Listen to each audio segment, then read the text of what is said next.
Oh, it's been said a bard's life can often be a hard life, or hill and jail to rove and always move from town to town. And some folk have inquired if ever we grow tired of ranging all around the world and never settling down. But one should be a little wary of remaining stationary, 'cause comfortable is lovely, but it's not the way we grow.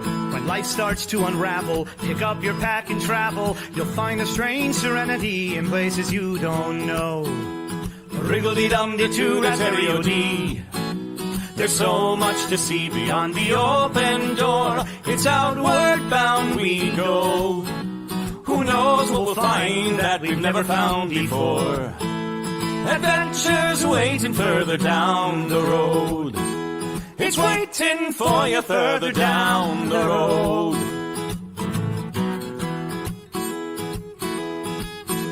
You've got no map for showing which direction you are going. But why start on a journey if you know where it will end? And once you recognize, to anticipate surprise, you'll relish every twist and turn that lies around the bend.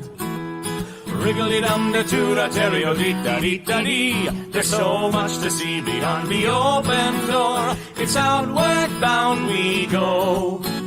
Who knows what we'll find that we've never found before.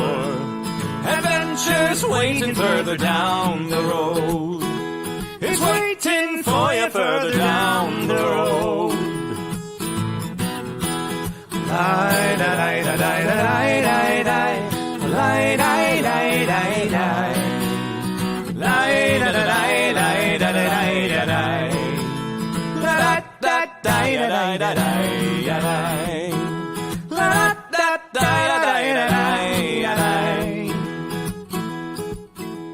the world has got its demons. There are many reasons why you'd find it harder to be brave than be afraid. But every life could use some danger. Every friend was once a stranger. Ships are safe in harbor, but that's not why ships are made. Wriggle-dee-dum-dee-doo-da-terry-o-dee, dee, a fwit-dee-dee-dee. There's so much to see beyond the open door. It's outward bound we go. Who knows what we'll find that we've never found before. Adventures waiting further down the road. It's waiting for you further down the road.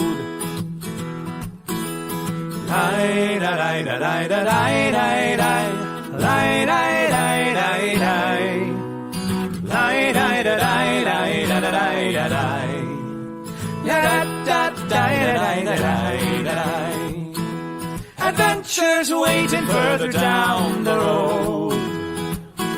Let's go!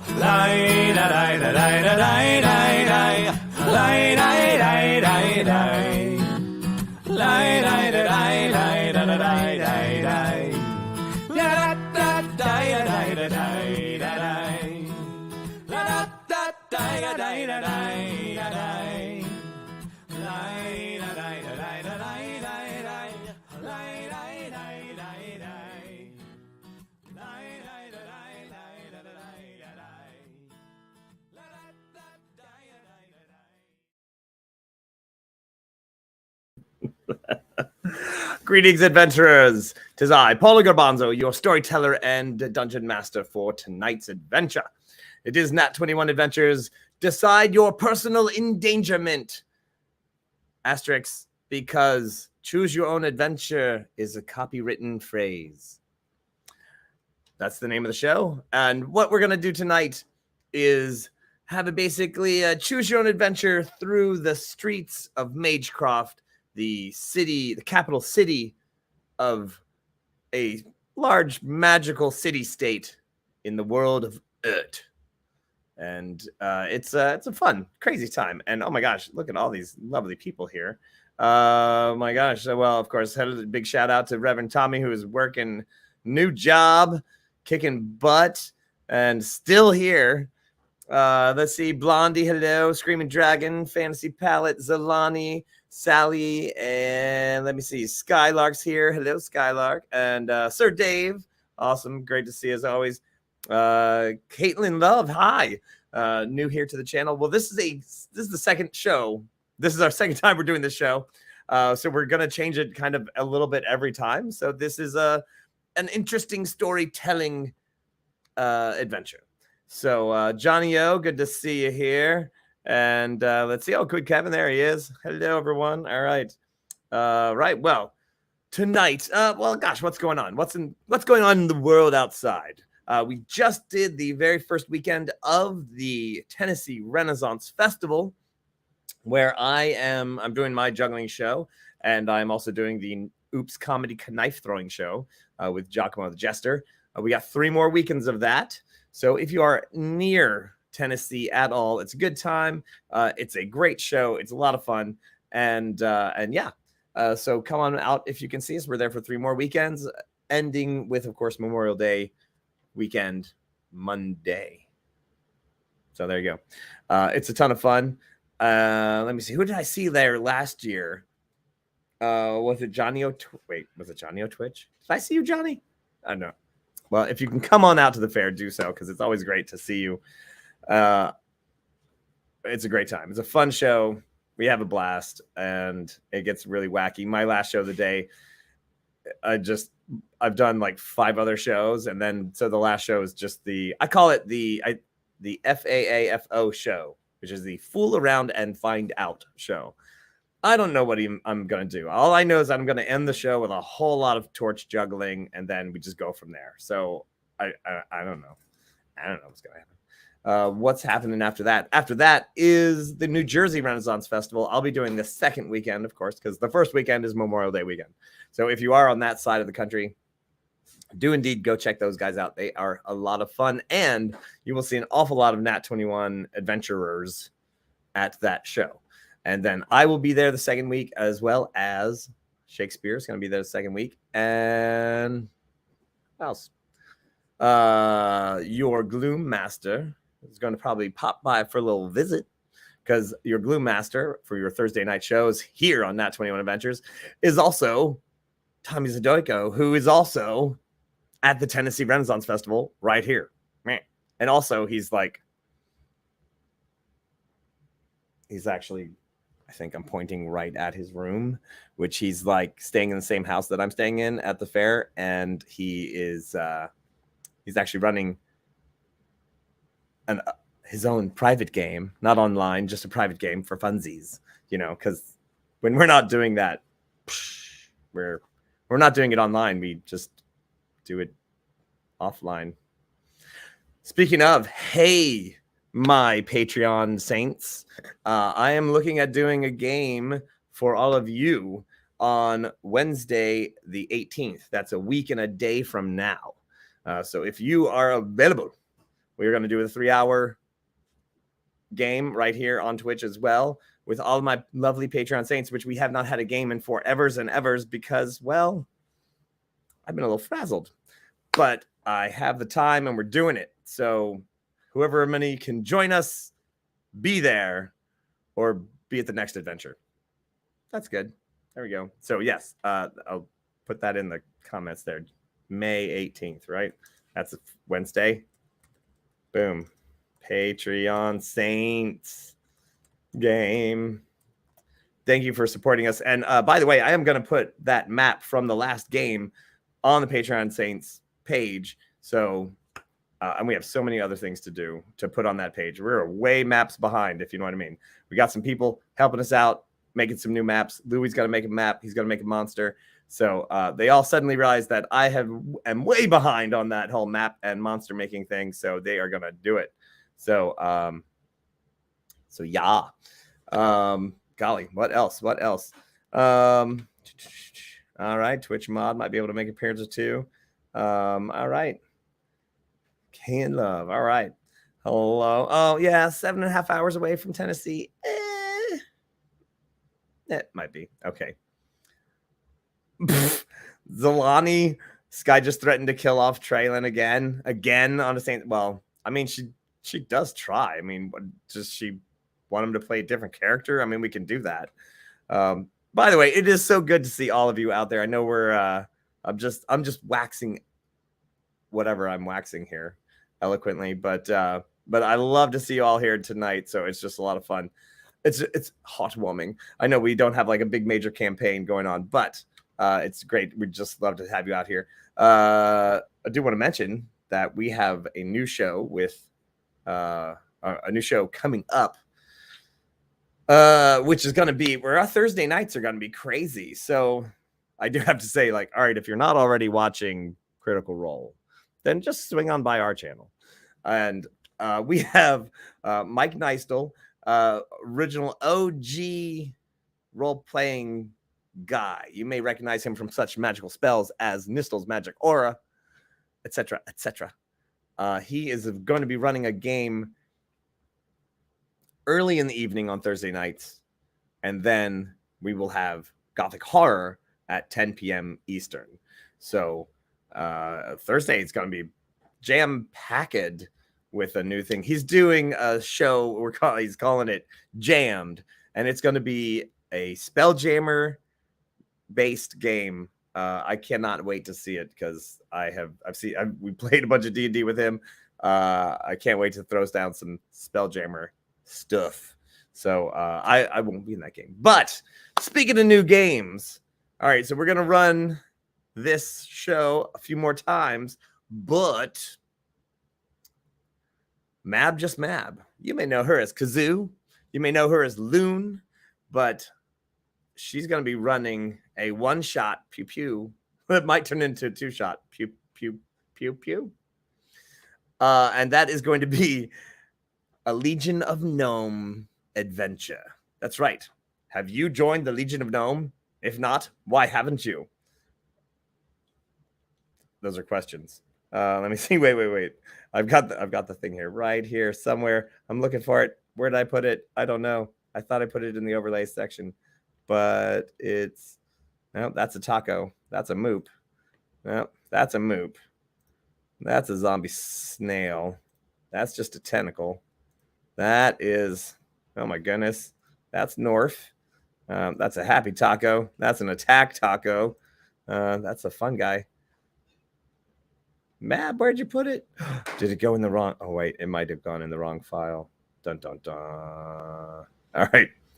Wait, hang on. Yep. I'll just have to do it later.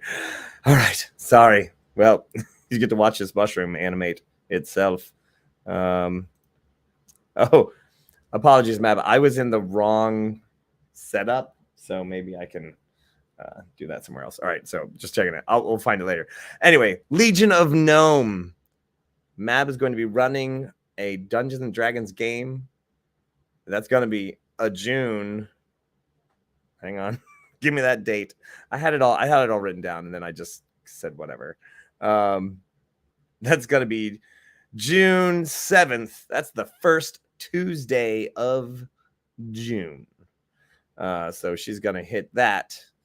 And I'm going to be playing that game because I am going to play, I think his name is Chauncey. And he's just a little kid, but he just figured out that he is a wizard. And he's being pushed around by all the other little kids who think he's a nerd. And then he discovers he's a wizard.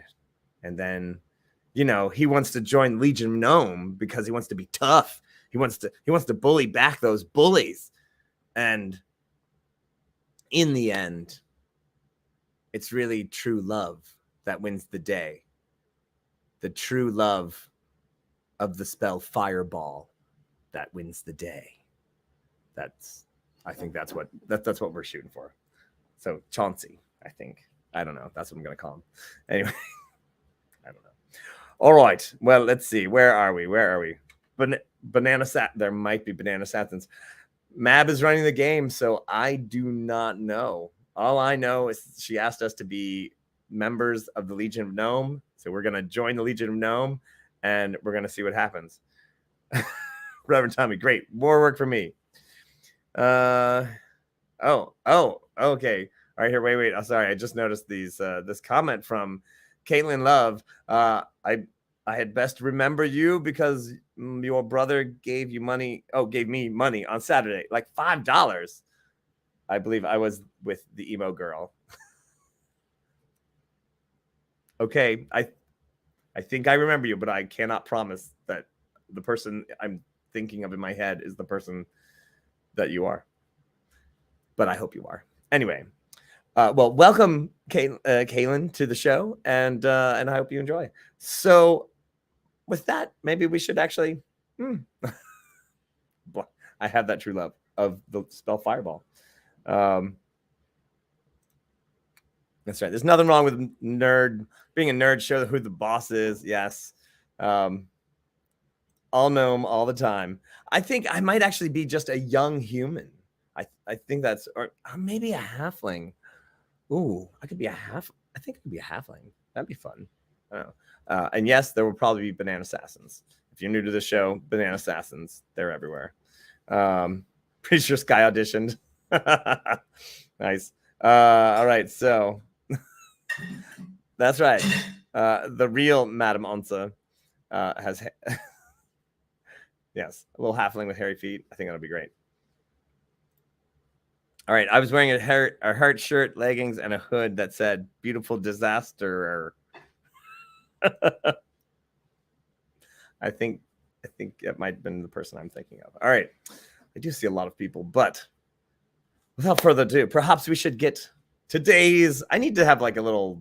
I haven't made a promo thing for this show because I just figured this show would be kind of rambling weirdness. But all right. So how this is going to work tonight, I've decided that what we're going to do is we're going to follow the adventures of a certain character.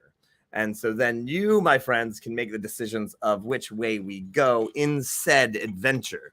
But we're going to play with a little guy that we call Gumtooth the Goblin.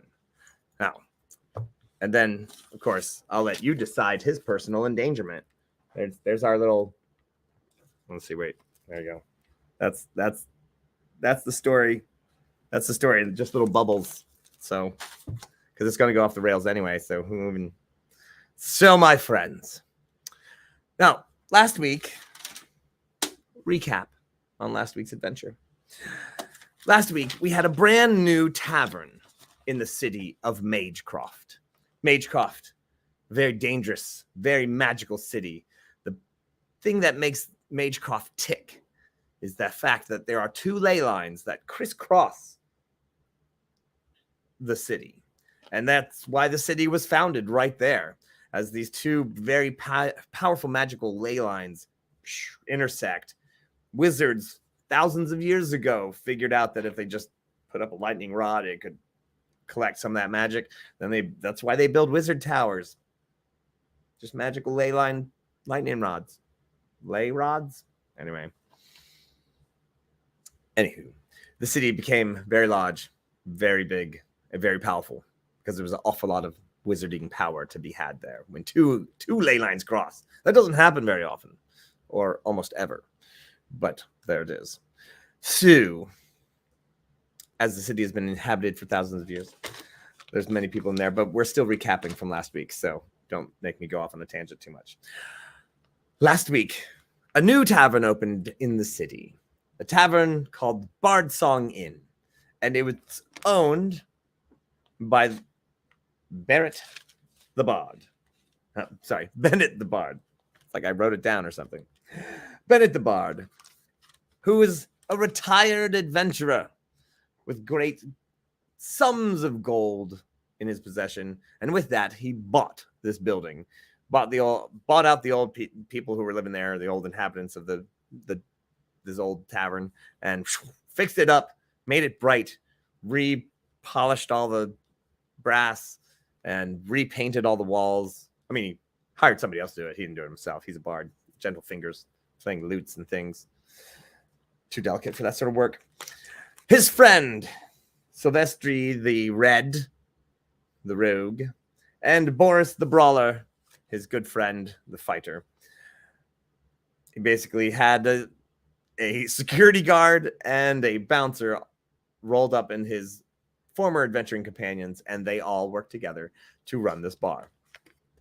Of course, retired bards never retire. They just build their own venues and then just continue doing their things. And of course, all sorts of wacky things happened. But to try to ruin the new party that was happening, an old, and I'll put that in air quotes, friend of Bennett's, a wizard named Morgan, who had apparently died, had returned from the dead, at least sort of in some weird ghost form, and attempted to destroy Bennett's beautiful bar. Well, people got involved. They found out that it was all about this whole ukulele, and then turns out there was some sort of weird love triangle, and things went haywire. Morgan came back. He possessed Silvestri the Bard. A gigantic fight ensued. What happened, you say? Who won? Well, let's just put it this way. There is now a magical painting hanging over the fireplace. Gold-trimmed painting that says, "In loving memory of our," and he puts it in quotes, "friend, Morgan." It is indeed a painting that just appeared out of nowhere. A painting of their dear friend, Morgan. And the weird thing is that you can detect magic on it. And it is certainly magical. And those eyes just seem to follow you around the room, no matter which way you look. It just always seems like it's looking at you. Next to that painting on the mantle is a ukulele on a stand. And underneath that, a little brass title says, "Cursed! Do not touch." Well, that's that. So, the tavern's open. The people are singing. There's great stuff happening. And let me see. Dice. All right, there we go. Wave Mills. I'm just checking out everybody's comments here. Oh, people are rolling already. My kind of painting. That's right. Yes, so they have trapped Morgan inside of this painting, and now he guards the room. I dare say pulling off any weirdness in this bar might get yourself zapped by some undead, only in paint form wizard who then lightning bolts you with his eyes. I don't know. Fool around and find out. See what happens. But tonight's adventure, as those eyes of Morgan look around the room searching for trouble, they certainly believe they've found it. And there at the bar, talking to Bennett, the owner, is a goblin. And he is our main character for tonight. Gumtooth the Goblin, a second-level rogue with dreams of grandeur. He's lived in the city under the hill, in the Goblin City of Magecroft, all his life, scrounging and living between the gangs of the sewers, the gangs of the Goblin Market, and just on the other side of that, the gangs that live around the docks, and around that, there's the gangs in the canal, and then there's a lot of gangs. While many of Gumtooth's family go on to join King Argenti's Raven Riders, like Gumtooth's brother named Razorblades with a Z, flying just wasn't really Gumtooth's thing. He liked to keep it low to the ground, really, really low, like sub-ground, in the caves, where he likes to be. But he sees the whole system, not just the caves, everywhere. Gumtooth sees the big picture. Gumtooth knows what's up.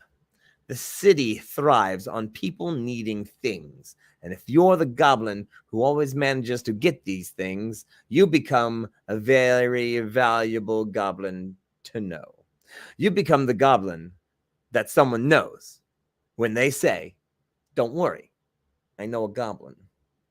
So, with the opening of the new pub, Gumtooth is determined to be that goblin that everyone knows.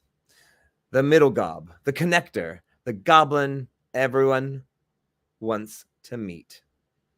But how do you do that? Well, you make yourself invaluable. That's right. You come up with a reason why this bar needs you. Well, Gumtooth has developed a plan. He's decided that if he becomes the middleman for this bar, this brand new bar, what do they know about beer delivery and protection and all the other things bars are definitely going to need? What do they know? Probably nothing. Hopefully nothing.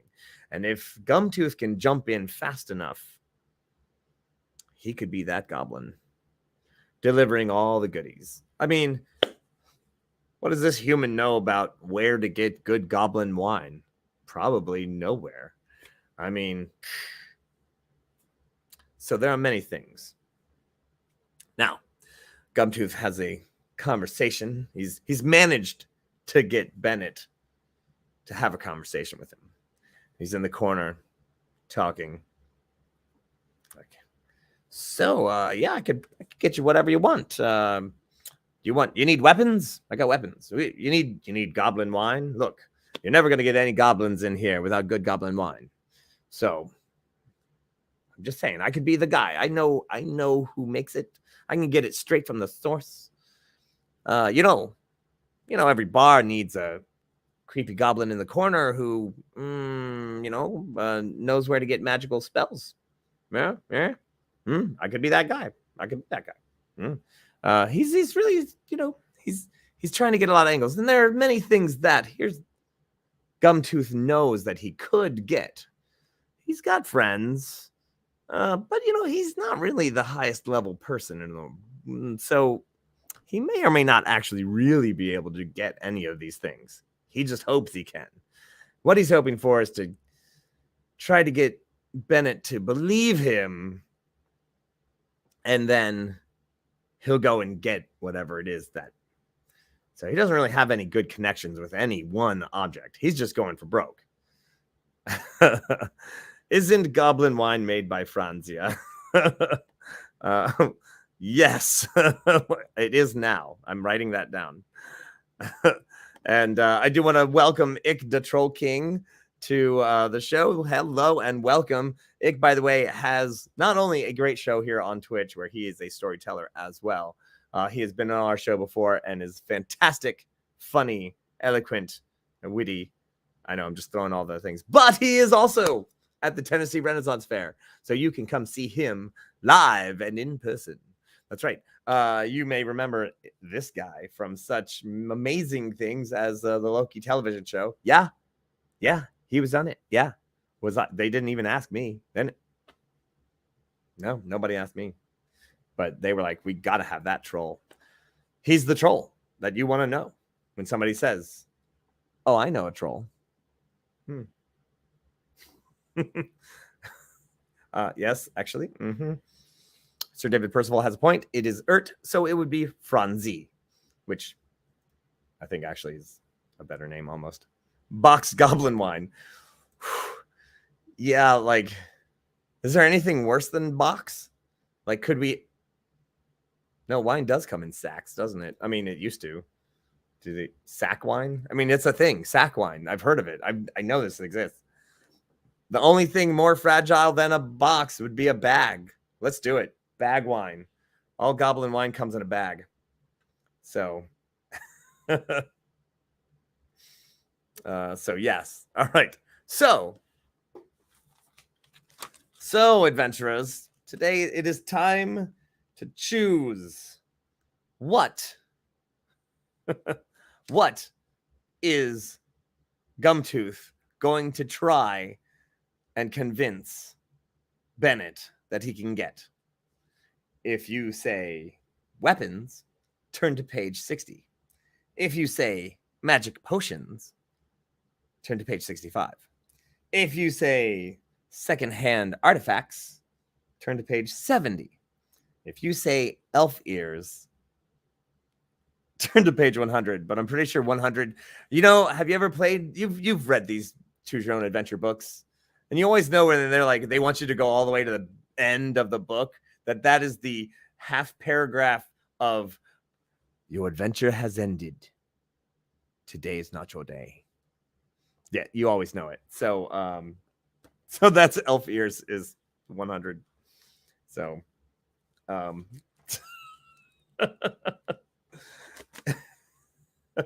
Goblin wine comes in a sack when I put it in my purse. Nicely done. All right, so we have one vote for elf ears. Of course, it's Blondie sowing chaos. Oh, I'll do it too. So, page 60. That would be weapons. Okay. All right. We got one vote for weapons, one vote for elf ears. So once again, that is weapons, page 60. Magic potions, 65. Secondhand artifacts, 70. Elf ears, 100. All right. We got, what do we got? We got one for elf, 2 weapons. Okay. All right, people. 2 artifacts, 2 weapons, 2 elf ears. And I never said the weapon couldn't be cursed. Well, of course not. All right, so, and we have Sally with 4 artifacts. Yep. Wepifax. Ears. The ears of Wepifax. The elf. I'm going to write that down. Wepifax the elf.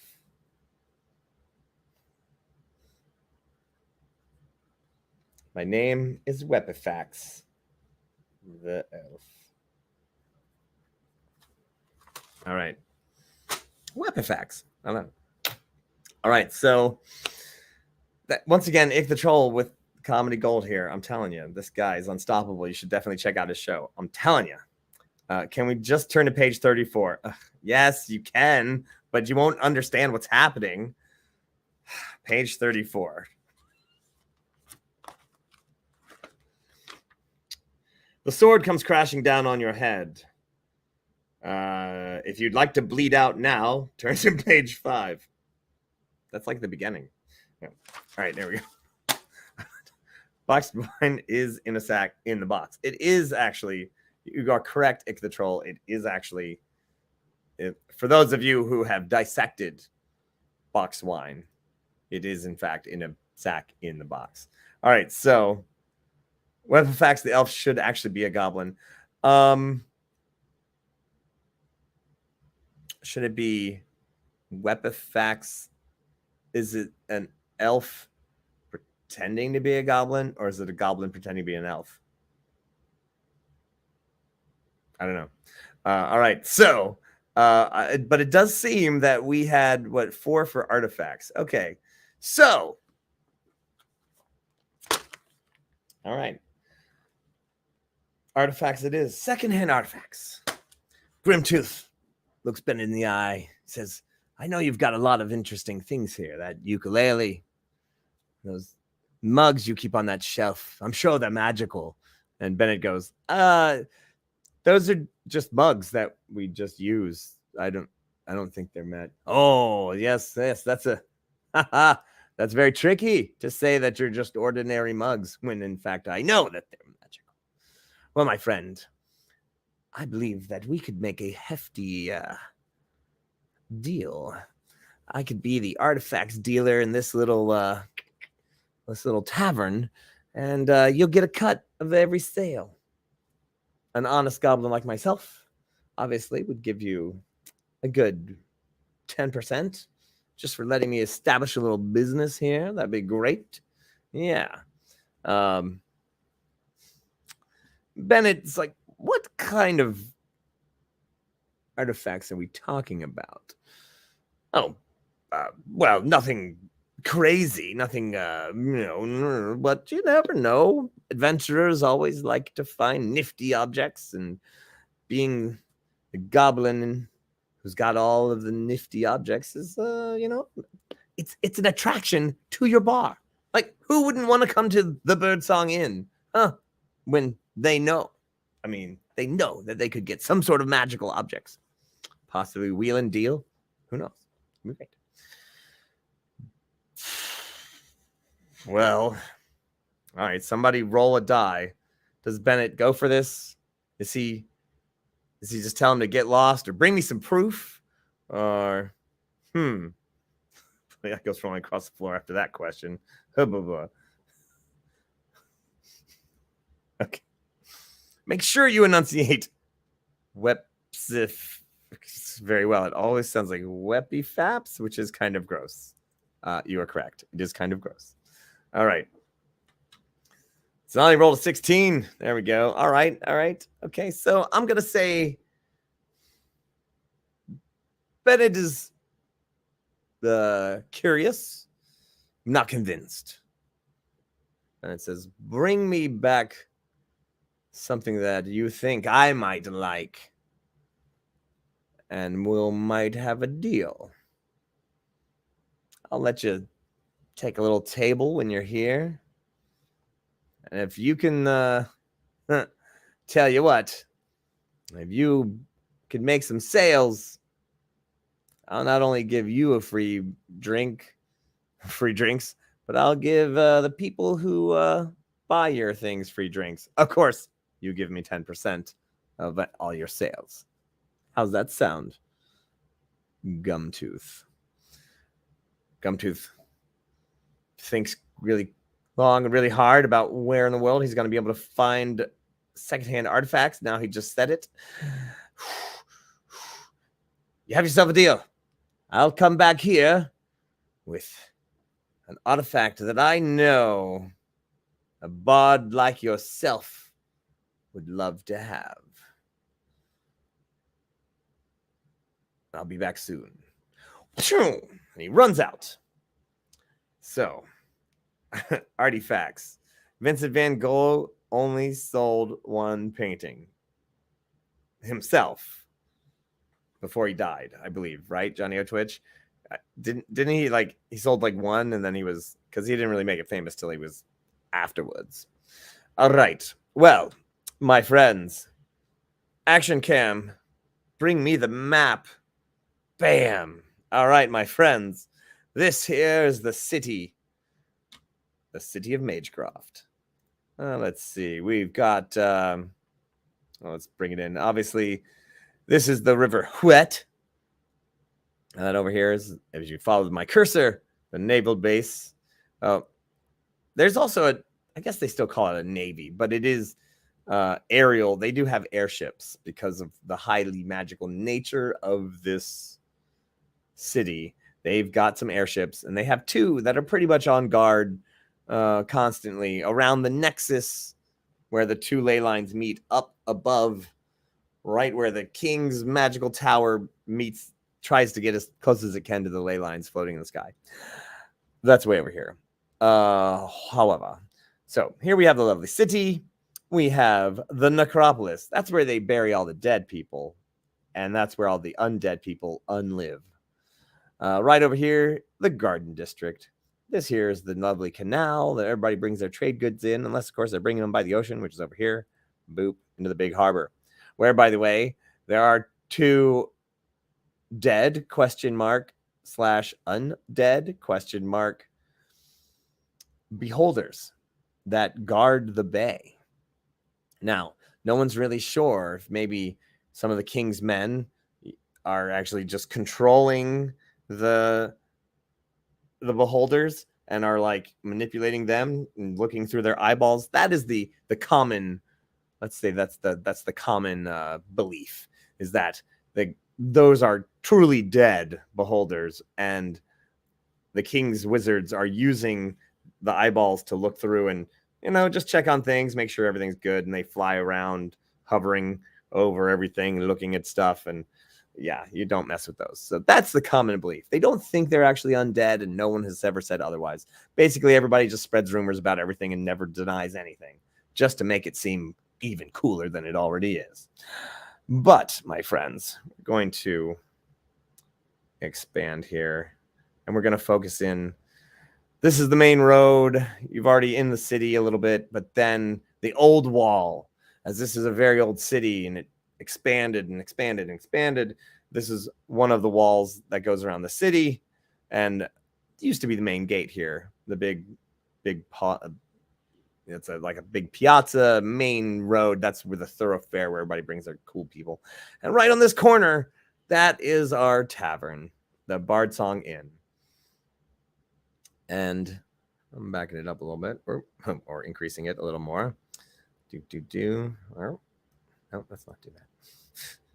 Here we go. Our little guy, Gumtooth, runs across the city, looking up just north of him, right here. That is the municipal palace. That is where decisions are made. The king does his 9 to 5 there. Let's see. And then he continues along the canal. Oh, look, the Temple of Jawsus. That's right. Giant sharks save the day. High above, goes over the main canal's bridge. Boop. In the neighborhood of the Jawsus priests. And looking at that gorgeous King's Bridge, which is a couple hundred feet above the ground there, bridging the gap between the two mountainsides of the city. There's this one where the King's Castle, the municipal palace, and then the King's private palace over here. He has literally a private bridge that he goes between the two cities and between the two parts of the city. And up, this is called Wizarding Heights, for those of you who don't know.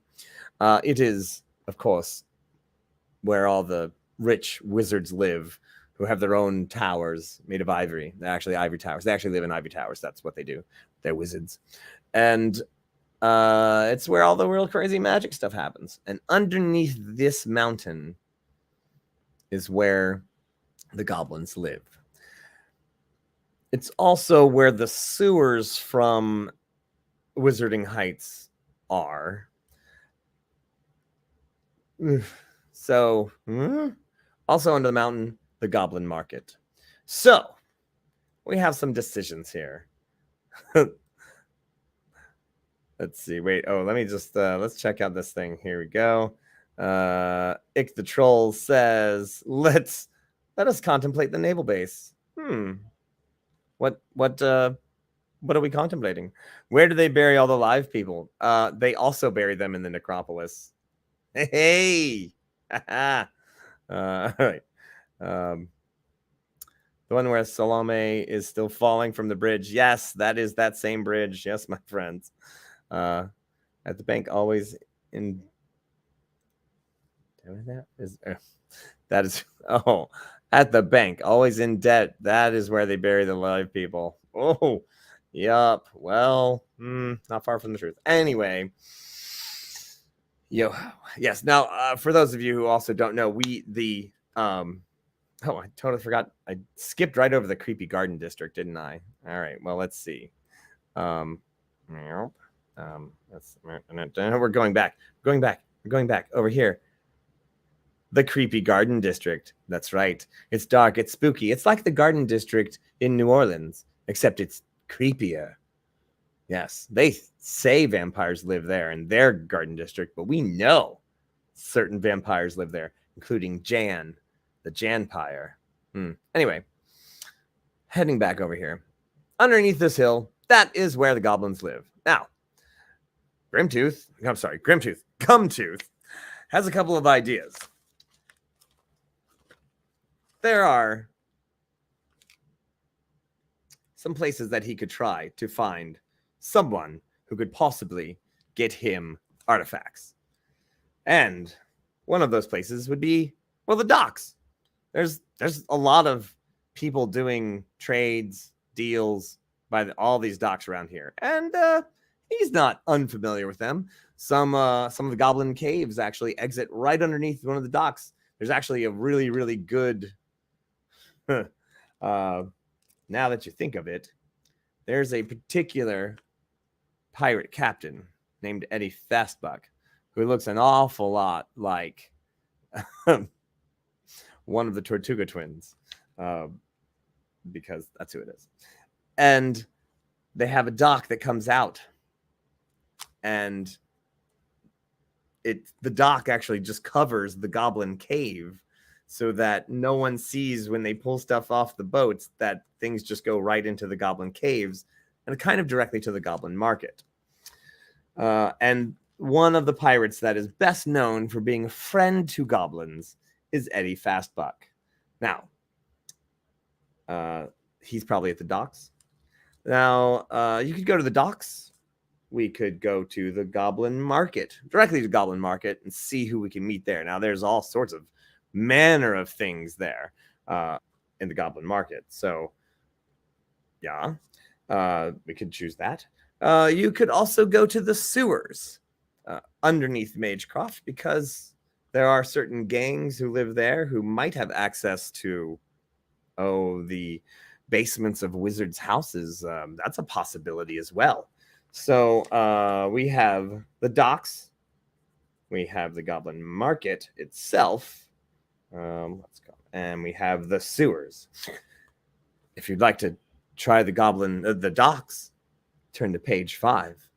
If you'd like to just try out the Goblin Market, see who's there, turn to page 15. And if you want to try your luck in the sewers, turn to page 10. Now, the sewers, of course, known for their gangs of goblins and other things. And, of course, the Goblin Market is known for having all sorts of things. Just anything but, might pay a higher price. Who knows? And, of course, the docks, well, pirates. Who knows who lives there? All right, let me see. Sally's saying 10. Eddie, not a big enough fan. Not a big fan of Traylon. That's right. The Creep Garden District probably does have some really good artifacts. Scarily good.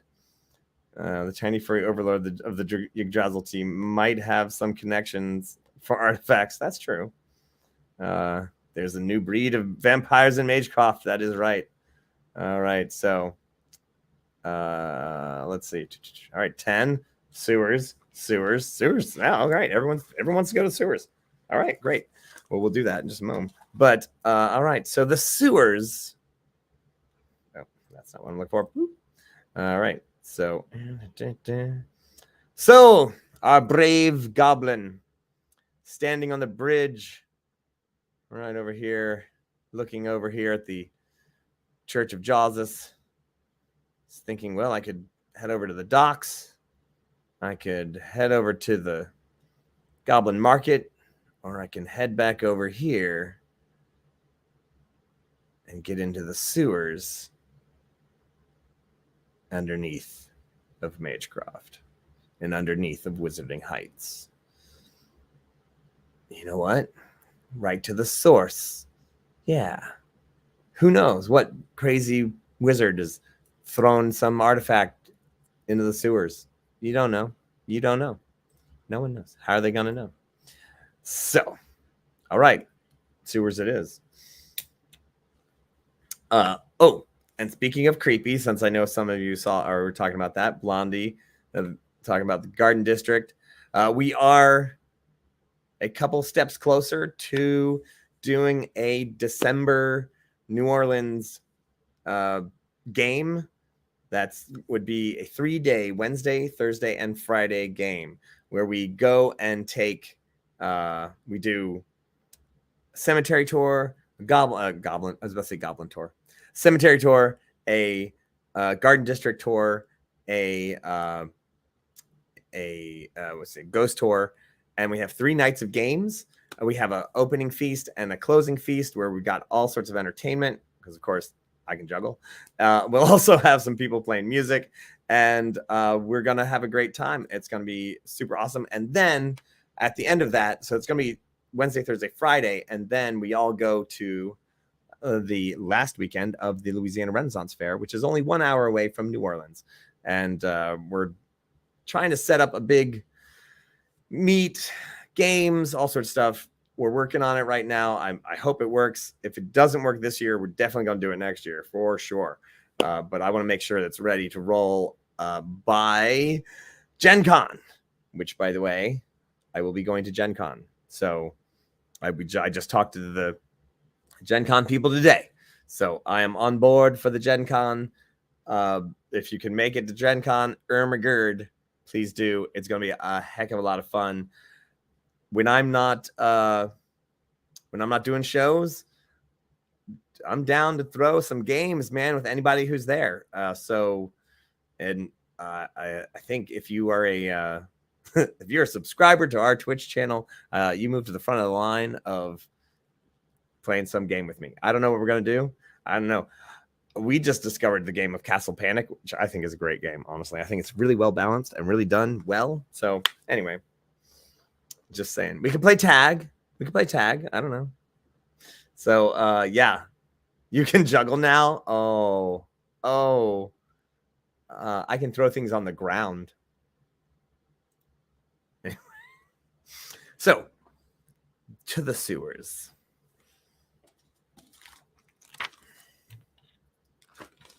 All right. So I can go see. Do it. So my friends, Gumtooth heads down the street. By the way, the neighborhood that he's going into is the Rambles, and it is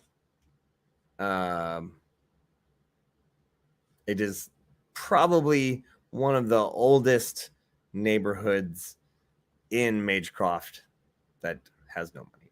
It's where all the peasants live, and it is half of it's in ruins and half of it's just bizarre and weird, and it's where the Legion of Gnome lives. But not only that, the sewers from the Wizarding Heights led out basically into that neighborhood. And let's just say that the remnants of potions gone bad, thrown down the sink, and all sorts of, magic making materials that are kind of done with, well, they get poured down the drain, and it's a pretty weird neighborhood there. But there are some really cool places there. Milo, the tinkerer, lives there. He has a shop. And Ned Bluetongue, the potion maker. Ned Bluetongue's Potion Emporium is right down there. So,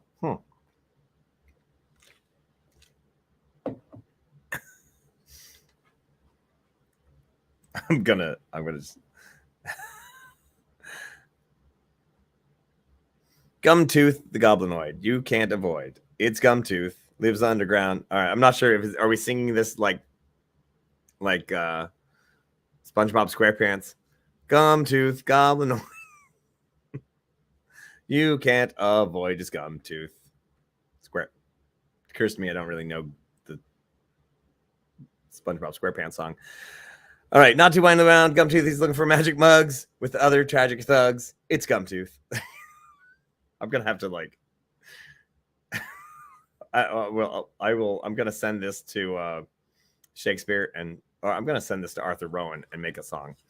Have him make a song. All right, so Gumtooth Goblin wanders his way through the neighborhoods. He does see a pack of gnomes wearing gnome hats. He drops a flyer. Wait, I gotta show you this flyer, even though I'm gonna have to wreck my situation here. Hang on. Where is it? Was it Craven's Crew? Yes. Is it Brand? No. Yes. Hang on. Wait. I got it. He's wandering around. He sees this gang of gnomes? ? They're not all gnomes. Some of them are gnomes. And they drop a couple pieces of paper. Boom. Get a hat that fits you. Join the Legion of Gnome today for harmless fun and assassinations. For more information, ask anyone with a pointy hat. Well, there we go. Gumtooth doesn't really know what to say or do about that, but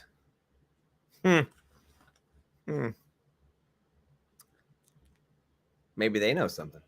Maybe he'll join them. I don't know. He's Gumtooth. All right. So, Gumtooth wanders through the sewers. He's looking looking around. He does know that there are rival gangs of goblins who run these places. So, would he like to find the Scratchers, who are goblins known to be a mostly if you've ever heard, this is a actual Victorian job, a tosher, which is someone who actually goes through the sewers looking for things in the sewers and occasionally finding dropped gold watches that fell down the drain and things like that. So it's like their whole job is to just scour the sewers for things. But they are called the Scratchers because they scratch out a living. He knows that they're off in that part of the sewers. But then there are also the Snivels. That's with 2 V's, the Snivels.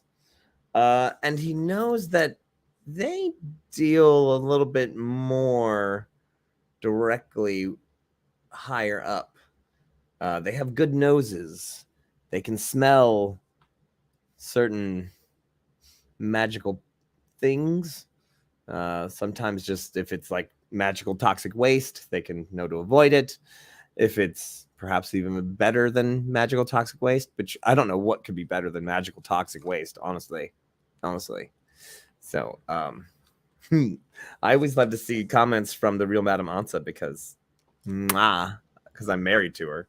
And we've actually been, okay, side note. So we've been, I made a really terrible mistake. And that is that I bought the Oculus Quest. And I made and yeah, so like forget doing anything ever again. Because I'm pretty much just, it's a good thing the batteries run out on that thing eventually, because otherwise I would just be on it 24/7. And I liked it so much, I bought 2.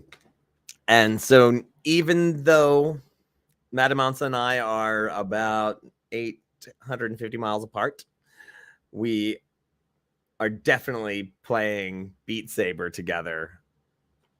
So, I mean, the internet. What? So, yeah, that's been so much fun. Yeah. And anyway.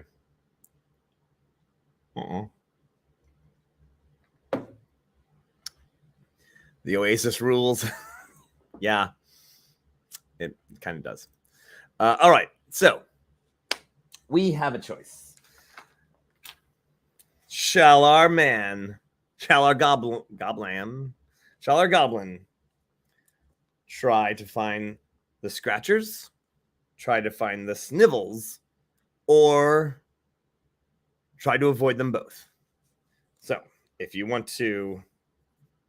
he thinks he should find the Scratchers, who are toshers who scour the sewers, turn to page 16.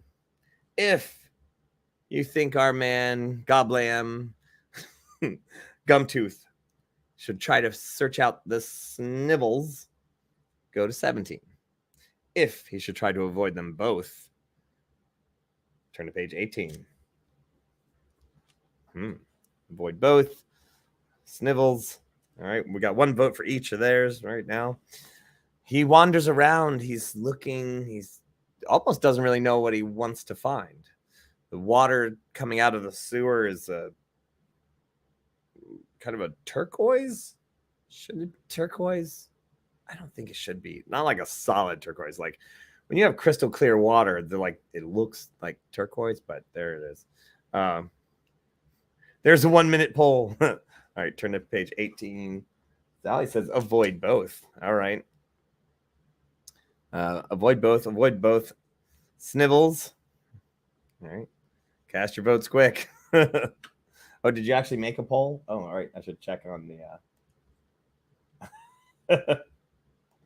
Once again, I want to thank everybody. It's almost for coming tonight. I know this is like I'm actually kind of really digging this. I've got this little story over here. I've got the multiple choice kind of thing going around, which of course it just goes back. I should just write these up, honestly. Yeah, I just appreciate everybody being here, hanging out tonight, having a good time. So yeah. Oop, what did I do? I hit the wrong button. No, that's not what I wanted to do. Close that. Okay, expand that. No, I just wanted to. There. Anyway, all right. Avoid them both wins. Right on. So okay. Goblins should never die. They should never die, but they often do. Actually, funny story, since we're here doing funny stories.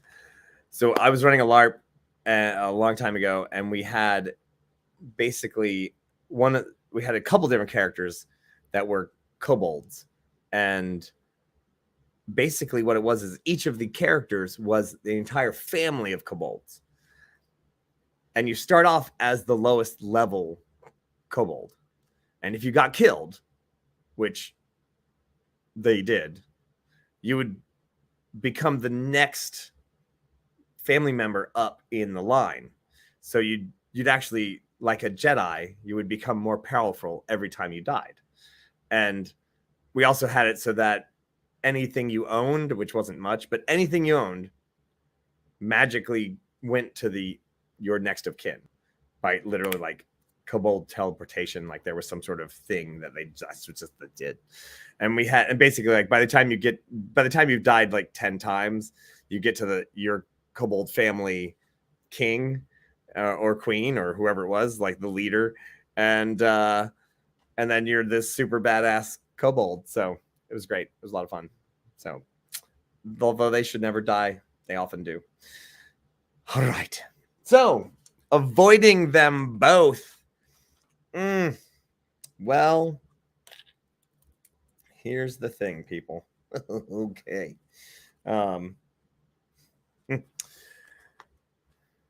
Gumtooth, alone in the dank sewers. Oh, he's following some different paths. He hears some scuttling of noises, hears some sounds, tries to avoid. Could be one of those gangs. So he hides in little areas. He's going around, he's doing a pretty good job. Let's see. Tell you what. Let's give him. So he gets around. He avoids one group. The Scratchers. They come by. He avoids them. A little while later, he's digging around. He hears something else coming. All right. First roll I see. Someone give me a die roll. And we're doing a stealth roll. And see what he's got. Reverend Tommy. Oh no, he rolled an 8. All right. Well, although Gumtooth had avoided the Scratchers, what he did not avoid was, of course, every sewer's got to have 18 of them. A gelatinous cube. Oh yeah, it's big. It's nasty. It's clean in the place. It's terrible. Should Gumtooth try to fight? Should Gumtooth try to flee? Here's the thing. It is known that there's occasionally treasures inside of gelatinous cubes. Perhaps even artifacts. It's a possibility. It's dangerous, though. He's only a level 2 rogue. It does seem to be coming right at him. Fireball. If only he had Fireball. Johnny says run.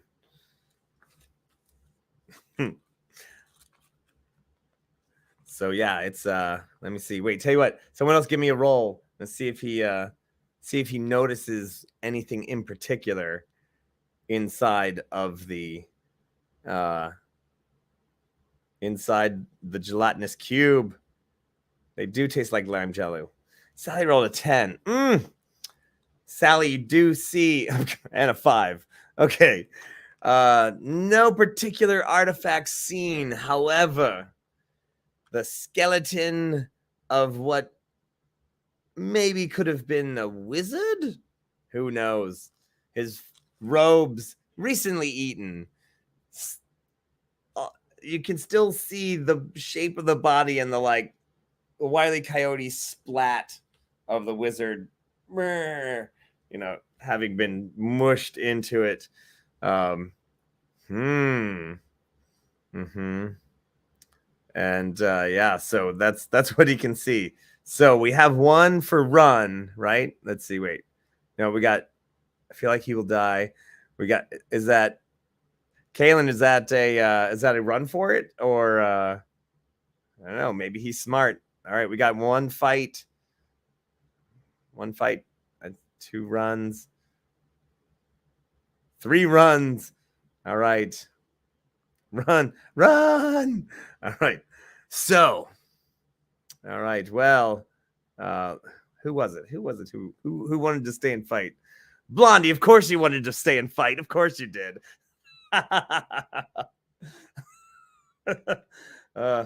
Right. Because Blondie knows that. Here's the thing, Blondie. Nobody can save you in this choose your own adventure. I mean, normally the Patreon Saints would just be killing it and just like it would explode on its own things. But I do believe the runs have it. And all right, so with his terrible failed run. Oh, you know what? Tell you what, this is what we're gonna do. I'm gonna do this. Here's what I'm gonna do. I'm gonna roll a d6, and here's what I want. I want everybody to roll the die, and then the d6 determines which one I use.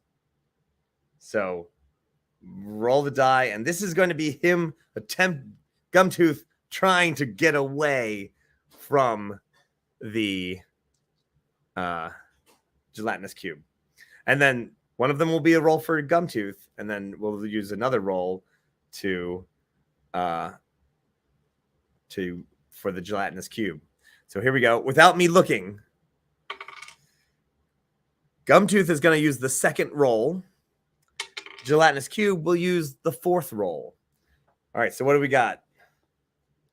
All right, Gumtooth is using Quid Kevin's roll of a 15, and the gelatinous cube is using the roll of a 3. So we have saved Gumtooth as he attempts to flee. The gelatinous cube squishes its way through, but Gumtooth finds a crack and crevice in the wall. That's teamwork. And manages to wiggle his way out. The gelatinous cube, although it can squeeze through certain things, it's too slow trying to get himself through that crevice. Fortunately, Skinny Goblin manages to get through. But now he finds himself in a completely different area. Bizarre area. This doesn't look like a sewer at all. It's like looks like a crypt. A little history. The city of Magecroft is on volcanic soil. There are extinct volcanoes that have literally covered the peninsula that the city is on. And the city wasn't that tall to begin with. And again, the city is over 4,000 years old, or at least originally. And of course, when there's that much magic, volcanoes just level everything and then build on top. And then it levels it again. And then you build it on top.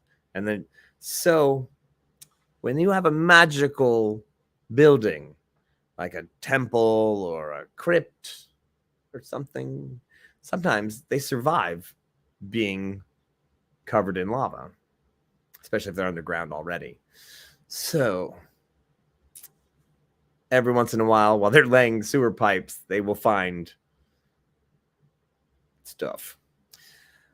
And it does seem that our goblin, Gumtooth, has discovered some sort of crypt. He looks around.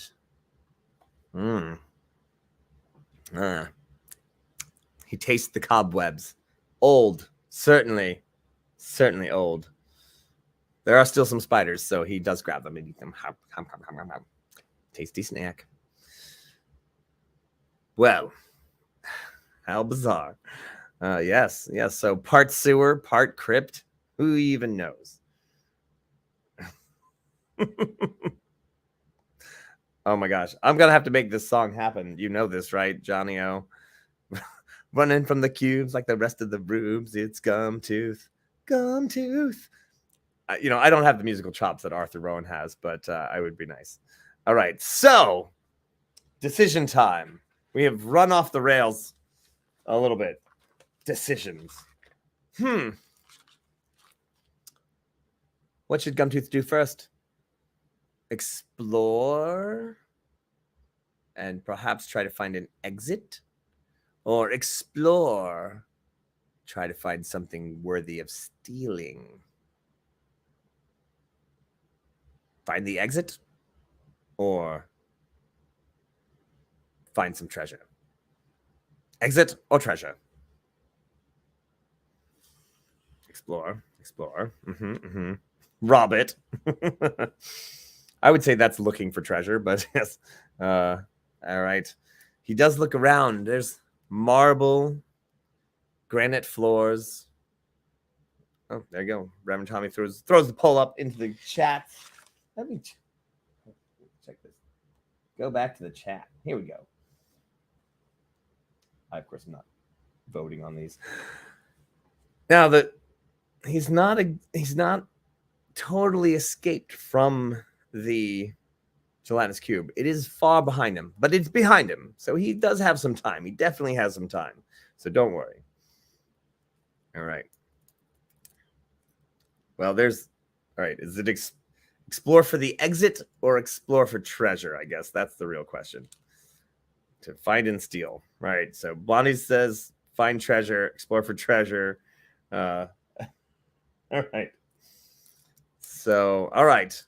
Well, tell you what, give me another D20. Let's find, let us investigate. And once again, I will not look at the comments and I will use a die to roll. So throw those up and let's get his investigation check. I'll be using the 6th die roll. So let's get him up on the board. You can, of course, roll more than once, I guess. So, all right. Gumtooth looks around. He can't resist. He's got to check it out and see if there's some artifacts here. He's got to get back to Bennett and see if he likes anything. Oh, gosh. Now, what I need to do is... I wasn't expecting him to find treasure in the crypt. I had some other things in mind, but there we go. Oh. I see some things.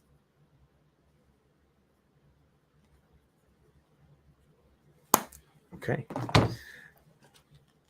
All right. We have a 2, a 9, a 8, 7, 2, 9, 8, 7. I need 2 more die rolls. And then we'll... What's he going to find? What's he going to find? Is he going to find it in time? Now, of course, the minutes are ticking by. An 8. All right, so the next die roll that comes up on the board. Oh, a 19. All right. Well. All right. 19 it is. He's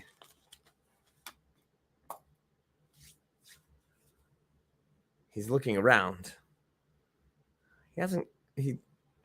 He's finds one chamber, finds another chamber, a little entryway into that chamber, cobwebs all over the place. No one's been here for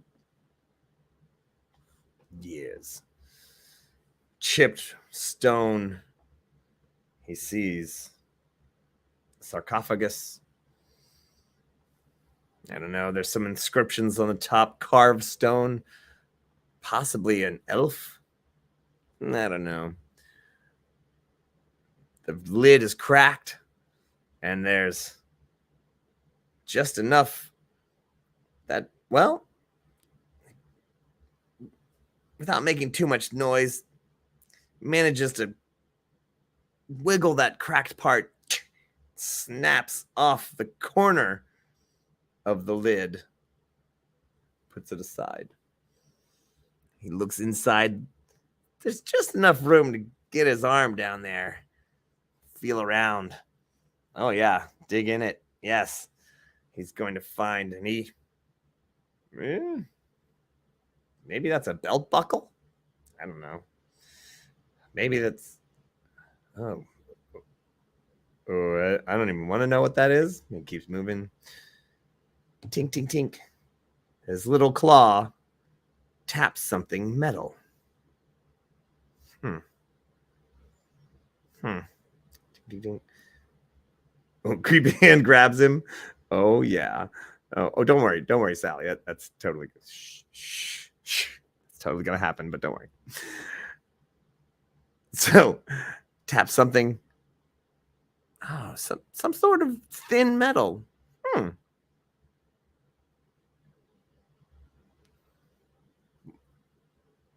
What do you think? Should he pull it out, or should he keep scrounging around, see if there's something else?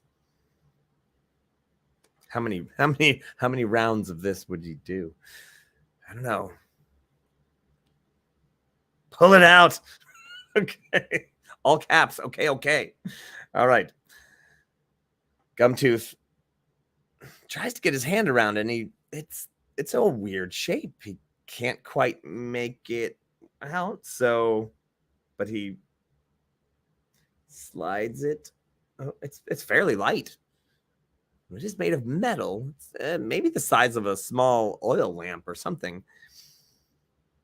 He pulls it out slowly, not trying to. Caught on some old fabric. I don't know. He's trying to. Okay, we're okay. Oh, shiny. Perhaps bronze. Perhaps brass even. It looks like a little toy dragon, like a brass dragon, like a wind-up toy almost. It's Gumtooth. Oh, as Gumtooth looks at it. Of course. What happens? Well, a skeletal hand reaches out and grabs him by the wrist and starts to try to pull him in. And of course, the howls of the undead creature inside, the hissing, as the other hand reaches out to try to grab his face. Is there a twinkle in the ruby eyes? I will help Gumtooth. I will help him. All right, let me see. We're gonna roll an attack roll. I tell you what, we're gonna take. Throw me some dice. Here's what's gonna happen. Okay. Roll number 4 is the monster's attack roll, and let's see, and then start throwing down some dice, and we're gonna say, oh, okay. Well, I guess it can't be the same roll. Hang on. All right. The fourth roll is going to be the monster's attack, and the 5th roll is Gumtooth's. Well, golly, should he attempt to? He's got him by the hand. Can he maybe? Ooh.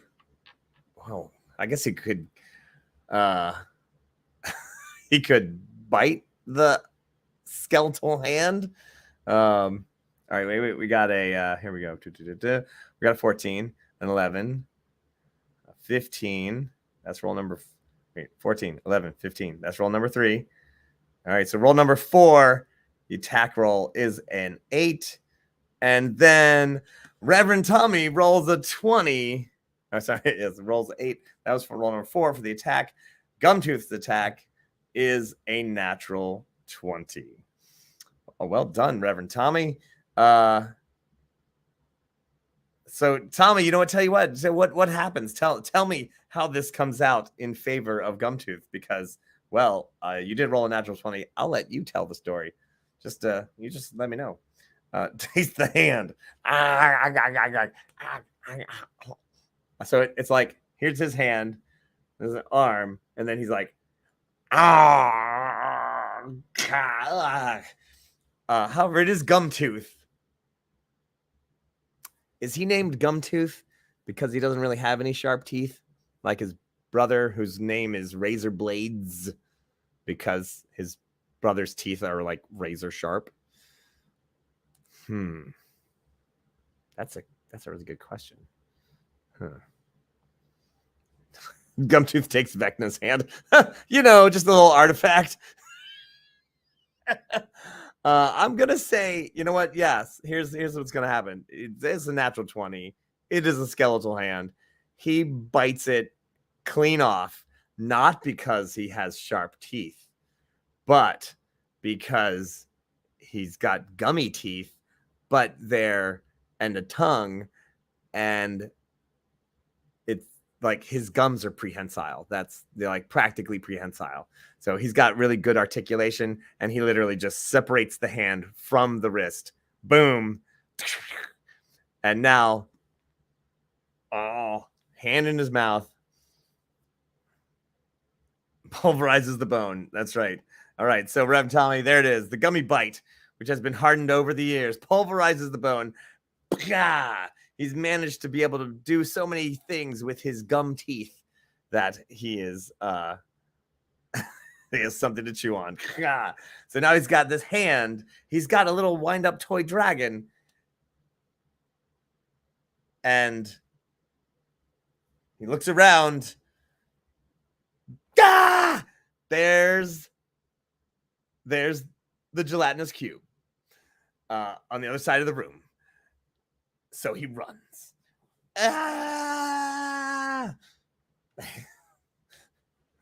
Skeletal hand in his mouth. Actually, toy dragon in the other. He makes a break for it. All right.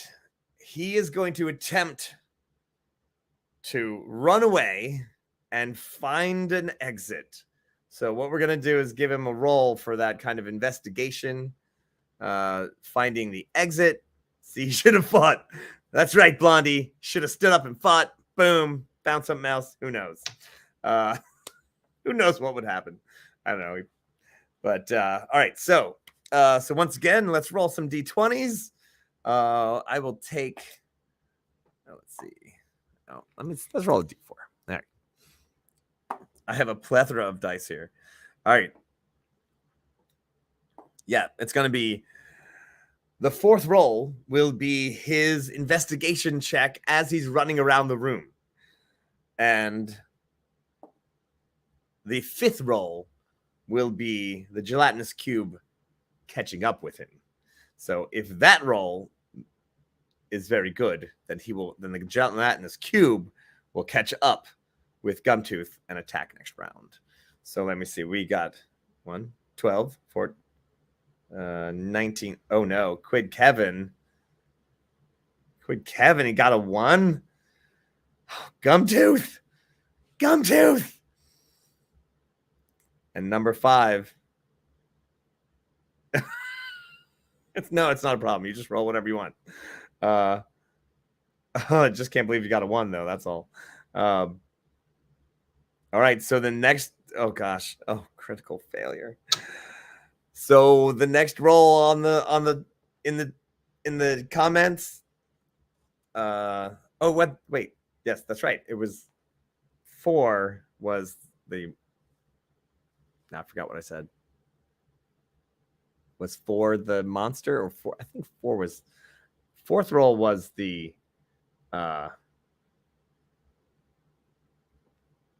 fourth roll. Oh, so sorry, Quid, Kevin. So we're doing rolls. It's total different game. So the so it's not quite the 5 4 Gumtooth, 5 is the cubes. So let me see. We got, I'm just going to go back here on the dice.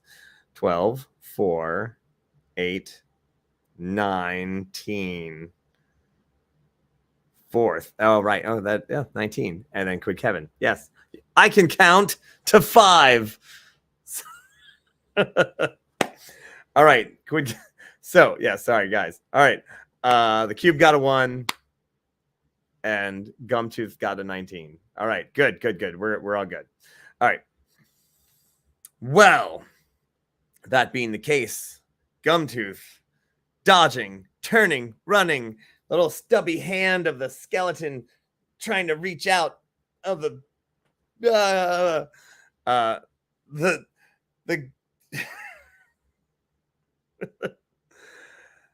the gelatinous cube methodically eating up all the cobwebs and the spiders around him and takes the arm of the skeleton with it as it continues to move. Gumtooth running, dodging, leaping over the sarcophagi, sees a rotten old door. All right, it's got to be breakdownable. So I'll tell you what, there were so many rolls there. Let me see. I'm gonna roll a random die here, and we will take. There are so many rolls here. Let's see. Are there 9 rolls? 1, 2, 3, 4, 5, 6. No, just 6. Okay, there's 6 rolls there. All right, so I'm gonna roll a d6, and I rolled a 5, which was the 1, wasn't it? Oh. So Gumtooth, I was just going to take one of the other die rolls that were rolled here, but yes, tell you what, a 1. Finally, Gumtooth runs over to the rotten door, just tries to kick it. It does explode because it is practically non-existent, filled with bugs. I do kind of like that. All right, filled with thousands of tiny bitey bugs. That's right.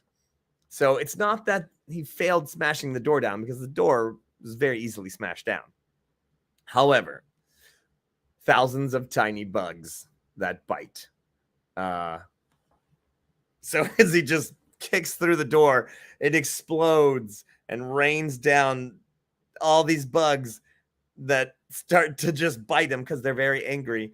The gelatinous cube slowly making its way, although eating the remains of the crypt, just going right into that little box there. He's making a break for it. Let's see. So he's running. He finds a tunnel, another gate, a rusted gate. After he's like, uh-oh. So now he's got to pick this lock. I don't know. Does he even have lock picking? Sleight of hand? It's an old rusted gate with nasty, rotten chain around it with a just rusted, solid padlock. Now, let's see. Does he try to break it with his raw strength and courage? Does he try to somehow pick this lock with a tiny dagger using dexterity? Or does he try to summon the force? Sleight of prehensile tooth. Oh, yeah, he could try to maybe like gum it. What do you think? Brute force, dexterity, or gums? I mean, that's the funniest option. So, sleight of prehensile tooth. Let's do it. Gums. Animal handling. If I was going to use my hands, it would be sleight of hand. I'm using my mouth. Animal handling. So, all right. So here's what's going to happen. The because of that, because the gelatinous cube rolled a 1, it's rather far away, which means that Gumtooth has a few tries before the gelatinous cube ever catches up. So he's going to try to gum the lock with his gummy teeth. Yeah, roll some dice. Let's see what happens. I'm gonna go. I'm gonna roll my die to see which one I use.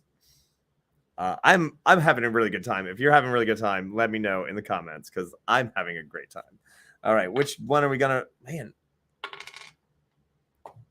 All right.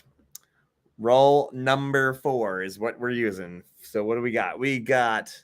I can't believe I haven't rolled a 1. Like that's just like the first roll. All right, so an 8. Oh, Quid Kevin's 19. All right. Sally rolled a 20. 5 for tetanus. Oh, all right. So that's one round down. So here's what I usually do in this instance. We have this kind of epic chase scene, and I have I give it like 5 dots or 5 squares, right? And so we kind of like check off the squares. So 1 failed roll is 1 check off. It's like death saves. So a really good then, but here's the thing. The monster gets to roll, and if they succeed, they get a check. They get to check off a box too. So they get a little extra move. So it goes pretty fast. So let's see. So of those dice rolled, all right, number 4 was our goblin, and number 5 is going to be the monster. So let's see, 1, 2, 3, 4, and an 8. So the monster fails to succeed. So the monster gelatinous cube, being brainless, just is eating things off the wall. It's actually eating the rest of that door. That door is now gone completely. It does not exist in the dungeon anymore. And side note on all these things. Okay, so like I love to have dungeons that are interactive. And by that I mean like when you step into a room, things have happened. Like it is not going to be in its original state that it was built. You know, when you have an old dungeon, like there's just things happen over the stone cracks. So you have this weird random thing where like not all the treasure has been taken out of that crypt, and not all the treasure has been taken out of that individual sarcophagus. And it's cracked open and the stone is sitting there as if someone has been there already. You know, like I love those little things, and I put those in my dungeons just to make people think like what is happening, what happened there, and also gives them something to do. Anyway, side note. Let's see. You're not rolling for yourself. That's why. Okay. All right. So roll number 2. Okay. So are we going to go for gums again?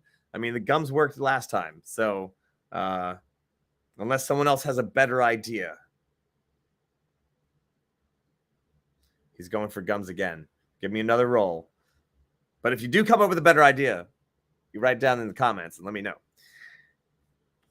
We have 4 more dots before the gelatinous cube gets there.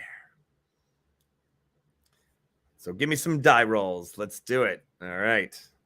I'm going to use, once again, we're going to use roll number 4.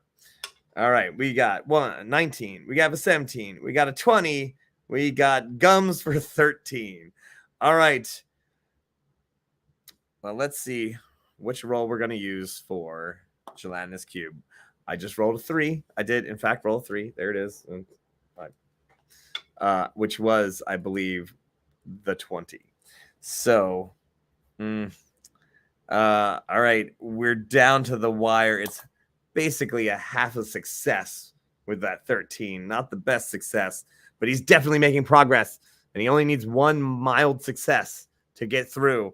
But that gelatinous cube could catch up.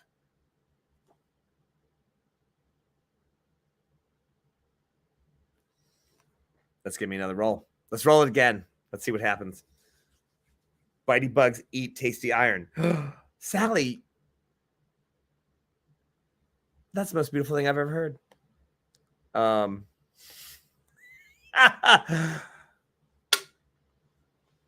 Y'all know where rust monsters come from? Do you know what baby rust monsters look like? They look like tiny bugs.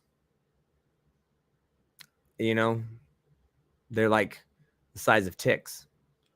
Ticks feed off of blood. What's in blood? Iron oxide. Or, yeah, right? That's why blood's red, right? Because it's got iron. Huh. So, rust monsters start out as little tiny ticks. And then they get bigger and bigger and bigger. So, yeah. Let's do it.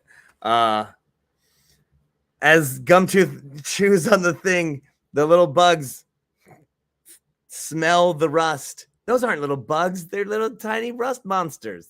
You know, tiny baby rust monsters. They were eating the iron that's in the bands of that door, and were just living in the woods. So why not? And they're so tiny. That's why it takes them a long time to eat that. They grow bigger. So, bam, those tiny rust monsters jump on it and start. All right. We're going to roll for the monster to see if he catches up, though. To it, I'll just make it fast. I'll just roll this one. Here we go. I'm going to roll for the monster. I rolled a 13. That's one success. The gelatinous cube is right behind him. There's a space. But those little tiny rust monsters dig right into the rust. And Gumtooth, now with a clear, clean lock, gums it right open. Ka-tung! He's trying to push the bar, the door open, and those little monsters jump off of him and climb onto the rust and eat it. And they eat the rust right off the hinges. And he can push the door open now. Thanks, tiny rust monsters. Thanks. He realizes that closing the bars is futile because the gelatinous cube can just go through that. But he does it anyway. And he runs. He runs as fast as he can. He's now in the main sewers. Cooling down, and he gets, oh golly, give one last roll to try to get out of the sewers without running into anything else. Give him a little stealth action. Let's give me one last die roll here to see if he can stealth his way out of Gumtooth. Always running. I mean, he's only one second level goblin in a world full of monsters. You best make some friends or run. All right, we're using the third roll here. Let me see. Quid Kevin got 3, a 16, and another 3. Whew, good thing you didn't use the 1. But there are so many bad rolls here. Let's see. Well, I keep rolling 3. Come on. 4. That is the other creatures come in. So 1, 2, 3, and there's a 1. Okay, so although our goblin Gumtooth runs headlong into the Scratchers, a whole group of goblins, bam. And they're like, rah, hey, let's see. You know, they don't recognize him. Although goblins are, you know, they might have recognized him from the goblin market and from many other places. Nobody really knows him from this small group of goblins. And they like, who are you? What are you doing in our territory? And Gumtooth, hey, I'm just no, I'm the new guy from your gang. I'm your supply guy. Yeah. Hey, and I'm supplying you with a gelatinous cube. And because they rolled a 1, they believe him. And of course, they see this gelatinous cube. Huh? And then he shoots out of there, give him the middle tooth and run.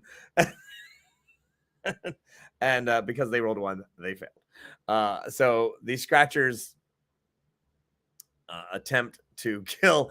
Oh, and the worst / best part of this is that these goblins are about to fight a gelatinous cube, but right in front of that gelatinous cube are hundreds, if not a couple thousand, tiny but now slightly bigger itsy bitsy rust monsters that are fleeing from the gelatinous cube but are attracted to iron.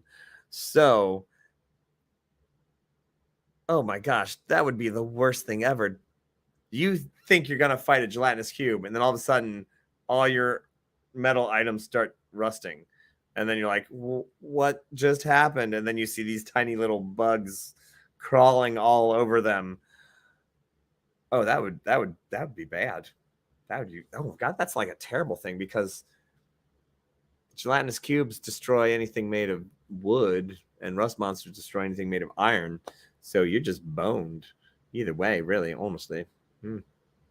Totally writing that down. Next time you see gelatinous cube, prepare to be attacked a millisecond before that by a bunch of baby little rust monsters. All right, so but our goblin Gumtooth has managed to flee the scene, breaks out of the sewers with a bone in a hand in one hand,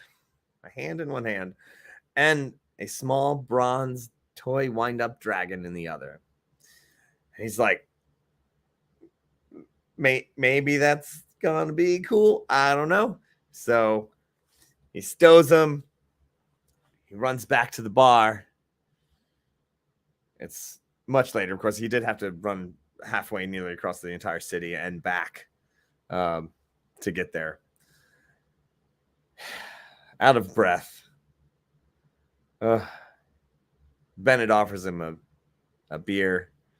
He says, "All right, Gumtooth, what'd you bring me?" And Gumtooth, he's like, well, I this little brass drag. Well, what's it do? Gumtooth,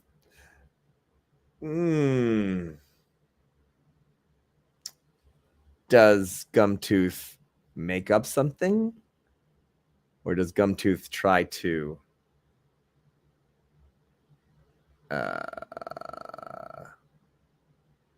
figure it out? What would you do? Would you just... There's a little tiny twisty knob on the side. Let's see. Run off. All right. So tell you what. Gumtooth realizes... He goes, wait. Well, before we get to that, I have something else. And he pulls out the bony hand, slaps it down on the table. And Bennett's like, oh, what is... Oh, well, that is interesting. And there's a ring on that bone hand. And that ring is a signet ring. A little symbol. Like, kind of like Fire Nation, but copyrighted, so it's slightly different from Fire Nation. And it matches the symbol on this little dragon. On the little back of the dragon. And Bennett goes, of all the things, where did you get this? Come to secret. I mean, Goblin has his sources. I can't just be. You would just. No, not telling you. It was hard to get. Had to do things, talk to people. You know, goblins do things. They talk. They do stuff. Now, Bennett, using his bardic knowledge, knows that this is an ancient elven device. The ring activates the little dragon, and it does, once it's wound up, does, according to legend, breathe fire. Quite a impressive little toy, especially if you're just having a meeting at your desk and you suddenly just hit it. Anyway, it is of elven make. It is a beautiful, finely crafted device. Okay, honest, I'm loving what everybody's running. The fingers move, the hand comes alive and crawls everywhere, grabs him in the face. And you were scared of him. All right, anyway. So Bennett takes the ring off the finger. Bones fall apart. He's like, well, if you can get these kind of artifacts on a regular basis, my friend, I definitely believe we have a deal, and I will recommend you to everyone I know. You have a deal, Gumtooth. You're going to be the goblin in the corner with the really, really interesting artifacts. The wine's on me, or beer, whatever you fancy. That's fine. And, hey, and every once in a while, if you find anything that a bard could use, you just let me know. I will buy it from you. No questions asked. And Gumtooth says, well, no questions answered, of course. That's how we goblins roll, you know. And thus starts a long and illustrious relationship between Bennett and Gumtooth. Gumtooth, when you say you know a goblin over there at the Bard Song Inn, you better believe that that goblin is Gumtooth. Well, that is the show, everybody. I hope you've enjoyed it. I had a fun time. Things went in places I never thought. I'm going to have to find that song that Johnny O made. And, oh man, Gumtooth, expert treasure hunter. That's right. Are we putting Gumtooth in the corner? You guys. A fine bag of wine for my friend here. All right. So we're going to do this a few more weeks. We have more shows coming up. Of course, tomorrow we've got Creating with the Crew. We have Thursday, we have our Gothic Horror. There we go. Crafting show on Wednesday. We have Gothic Horror 10 p.m. on Thursday night. We have Writing Sonnets with Shakespeare on Thursday in the mornings for those people that get up that early.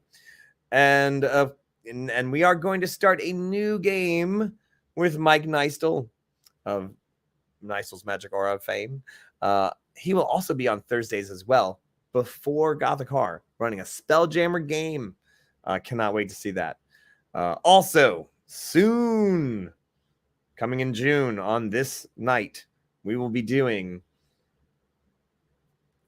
the Legion of Gnome game. It's going to be a one-shot or maybe a two-shotter. Two-part one-shot. Let's call it that.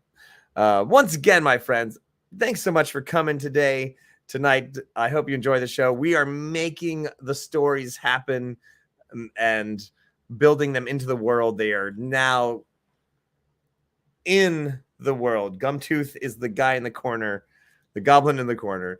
Once again, our shows are sponsored by Dungeons & Dragons Tours with Ren Adventures. We are going to Scotland and England this July. I cannot wait. It's only been 2.5 freaking years since we've had this whole thing planned, and we're finally doing it. Patreon Saints will get a copy of our campaign that we are running, a complete campaign that we run. We're going to run for this game. So for those of you who don't know, I'm sure most of you do, we are doing a tour. We're going to go starting in Edinburgh, Scotland, and then we're going to go down to England and to Muncaster Castle, the castle that I'm a jester of, the home of the original Tom Fool. The ghost of Tom Fool plays a part in the scenario, and there are all sorts of cool things. We're going to go to different castles, stone circles, towns. It's going to be awesome. We are also sponsored by Tabletop Teas, loose leaf tea blends, handcrafted, geek-inspired, woman-owned, small batches. TabletopTeas.com. That is our own Tanya who runs that, who goes by Z now.